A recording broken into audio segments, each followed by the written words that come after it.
Ketika melakukan suatu kejahatan, kebobrokan, dan itu akan terbongkar, pasti segalanya akan dilakukan gitu ya, dengan kekuatan yang besar pula.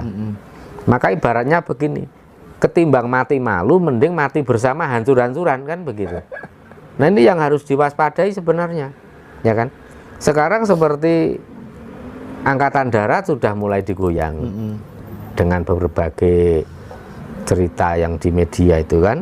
Terus kemudian dari para pejabat politisi juga sudah mulai digoyang dengan adanya hacker dan lain. Ya itu kalau saya melihat ya inilah semua itu memang ada upaya seperti itu ya, yang namanya tijitibeh itu. Tijitibeh. Tapi dalam konotasi yang negatif. Ya. Nek mati siji ya wis pateni kabeh gitu. Dalam konotasi negatif. Dalam konotasi negatif ya. Nah, jadi saya melihat ada gelagat seperti itu, daripada malu ditanggung sendiri ya sudah, malu bareng-bareng sekalian, daripada hancur sendiri atau daripada hancur satu gerbong, satu kelompok, ya sudah hancurin semua sekalian. Itu secara psikologi politik maupun dalam sosiologi politik itu masuk sekali seperti itu teori. Dan ini butuh kos besar ya, jelas. Itu jelas butuh kos besar. Nah, kalau kos itu tidak masalah, kan tinggal menggerakkan person saja kan. Sekarang gini Mas, untuk membakar kota Jakarta itu tidak perlu 5 miliar kok. Percaya gak? Kayak peristiwa-peristiwa tahun 78 dan lain 98. Ada peristiwa malari, ada peristiwa tahun 78, ada 98. Itu enggak perlu banyak-banyak, enggak usah perlu 50M, enggak perlu 5M aja udah bisa kok ngebakar itu. Maka ini sangat rawan kalau tidak ada komitmen bersama untuk menjaga integrasi, ya repot, ya kan? Maka ini memang harus ada sebuah kesadaran dari masyarakat untuk membaca gelagat politik itu arahnya kemana. Tapi Mas, saya ada suatu keyakinan bahwa kekuatan leluhur tidak akan membiarkan negeri ini hancur dengan konyol hanya oleh ulah para pecundang, oleh para pengecut. Tidak akan membiarkan.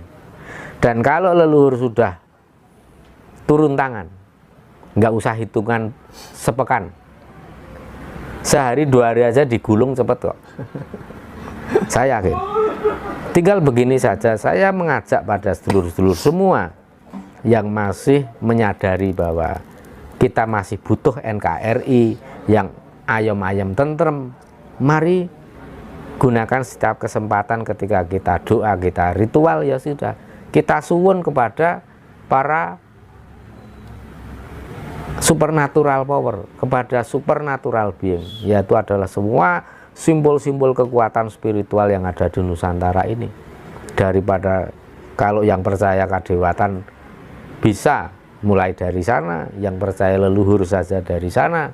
Kalau yang langsung untuk Tuhan sentris ya monggo langsung berdoa nyuwun kepada Tuhan, gitu saja. Gitu. Tapi intinya kita sama-sama punya komitmen, kesadaran untuk menjaga. Pasti yang namanya kekuatan spiritual Nusantara itu akan memberikan respon, akan menjawab dengan sebaik-sebaiknya apa yang kita minta itu. Dan saya gunakan setiap saat. Mohon para leluhur untuk kerso nyari rani piyambak, untuk turun tangan langsung mengatasi semua candi olo, semua Bromo Corah yang akan menghancurkan NKRI ini, baik itu dari luar negeri maupun dari dalam negeri. Benar. Yang kenyataannya tidak kalah sadis dibanding kekuatan dari luar. Oke. Nah, ini yang menarik berbicara soal leluhur, Romo. Saya pernah sih dapat semacam kayak justifikasi gitu. Kok jadi menuhankan leluhur ya? Nggak menuhankan Tuhan ya? Nggak menuhankan Allah ya? Iya. Pripun Romo ngoten niku Romo? Ya ini sebenarnya masalah klasik. Artinya yang bermasalah bukan orang yang dituduh, ya. Bukan kita ya. Saya rasa itu Mas Indra dengan ngaji Roso maupun saya juga pernah dituduh ya. Bahkan katanya 85% itu sudah menuhankan leluhur gitu kan. Nah itu ngukurnya 85% itu pakai penggaris atau alat ukur termometer atau apa loh, saya bingung. Cuma gini Mas, itu kalau kita memikir bahwa segala sesuatu itu adalah di bawah kekuatan dan kekuasaan Tuhan, itu kan sebuah kesadaran yang sudah ditanamkan sejak kita masih kanak-kanak, sejak remaja, dari TK, SD, SMP sampai perkuliahan kita selalu mendapatkan pelajaran seperti itu. Ya kalau kita sudah mempercayai seperti itu, ya sudahlah kita tanamkan dalam kesadaran kita. Tidak perlu setiap saat kita harus bengok-bengok, harus mengikrarkan diri, harus deklarasi, saya itu mengakui bahwa Tuhan adalah sumber segala kekuatan yang mengatur semuanya. Ya kan? Ya itu kan lucu, ibaratnya begini Mas. Mas Indra sudah kuliah nih ceritanya, tetapi masih saja setiap kali pembicaraan itu masih sering menyebut begini, ini Budi ya, ini Ibu Budi ya. Itu kan pelajaran SD itu ngapain, nggak usah dibawa-bawa, nggak usah diulang-ulang lah, cukup kita tanamkan ke dalam kesadaran kita. Saya tidak memaksa para pemirsa untuk memiliki kesadaran seperti itu, bebas. Cuman apapun kesadaran Anda, kesadaran kita semua, tidak perlu lagi kita omongkan dengan teriak-teriak, dengan statement, ya. Tapi cukup kesadaran itu kita tanamkan, kita pelihara di dalam diri kita, dan itu akan mendasari semua tindakan kita. Kemudian kalau dikatakan misalnya menuhankan leluhur ya, ini dalam arti kiasan ya. Kayak menuhankan leluhur atau mendewakan leluhur gitu. Ya kalau saya pribadi Mas, setiap hari itu saya berinteraksi dengan leluhur. Kalau saya sering banget menyinggung kisah atau pengalaman saya, berinteraksi, bersentuhan, berkomunikasi dengan leluhur, ya wajar. Ya. Sekarang misalnya pemirsa setiap hari tentu saja selalu bersama dengan istri. Kemudian sering banget menyebut istrinya. Apa itu dinamakan menuhankan istri? Ya kan? Ya ini sebenarnya terlalu polos ya. Kalau nggak mau dibilang terlalu culun atau bodoh, ya saya bilang terlalu polos aja lah. Jadi akar masalahnya itu kan Tuhan masih didefinisikan sebagai sesuatu sosok yang berjarak dengan kita, begitu Romo. Ya. Padahal setahu saya sih ya, Tuhan itu kan sebuah realitas kekosongan absolut yang mengejawantah sebagai kecerdasan semesta, ya kan? Yang semuanya itu terimplementasikan menjadi sebuah hukum sebab akibat, atau bisa disebut sebagai the law universe kan begitu. Jadi ketika kemudian masih diposisikan sebagai sesuatu yang sosok yang transenden, seolah-olah kita Tuhan itu dalang dan kita wayangnya, akar masalahnya kan di situ sebenarnya. Ya kalau Tuhan masih digambarkan sebagai sosok, itu apa bedanya dengan memberhalakan Tuhan? Iya nggak Mas? Iya. Tuhan ya katakanlah kalau mau ngomong lebih real ya, Tuhan dipatungkan gitu aja. Tuhan dipatungkan. Ya.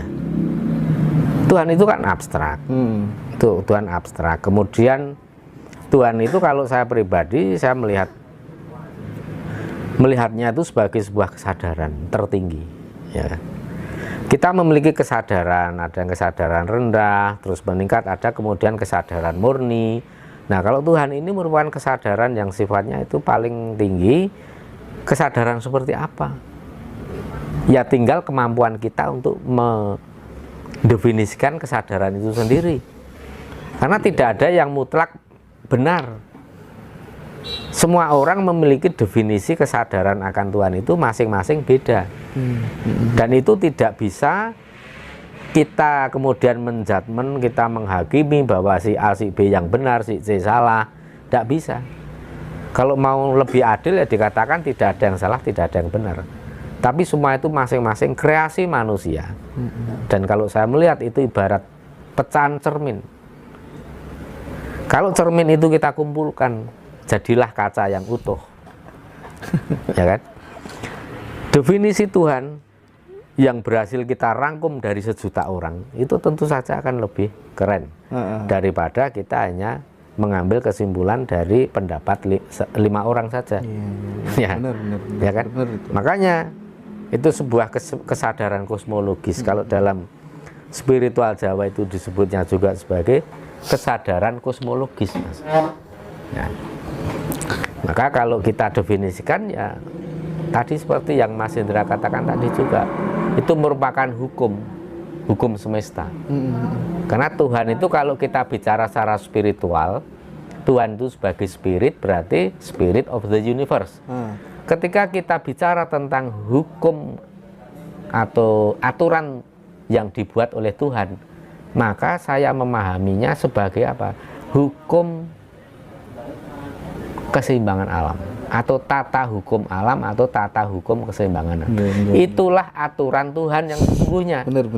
Maka kalau kita itu mau jadi orang yang takwa kepada Tuhan, ya kita harus selaras dan harmonis dengan hukum alam. Ya kan? Iya. Maka ada quote begini, manusia ada itu karena konsekuensi logis dari gerak semesta yang selalu mencipta melalui energi yang memancar dari kekosongan absolut itu tadi. Dan itu sirkular, Mas. Kayak ada recycle. Maka dalam ilmu Jawa ada dikenal dengan cakra manggilingan pula. Arti cakra manggilingan itu bukan dalam arti sempit, itu hanya untuk membaca nasib, ada naik, ada turun. Ada saatnya di bawah, di atas, tidak seperti itu saja. Tetapi itu sebuah bentuk cakra manggilingan ya semesta ini. Ada proses lahir mati, ada proses daur ulang. Ya kan? Kalau kita bicara dengan mengenai benda fisik yang ada di bumi ini, ya kita bisa mengistilahkannya sebagai bentuk daur ulang. Tapi kalau yang sifatnya spiritual, yaitu ada yang mengatakan tumimbal lahir, reinkarnasi, itu kan sebenarnya seperti hukum daur ulang. Iya. Kalau terkadang saya bikin kontemplasi begitu, Romo. Kita ini kan sebenarnya tidak salah juga kalau dikatakan sebagai fotokopinya Tuhan gitu.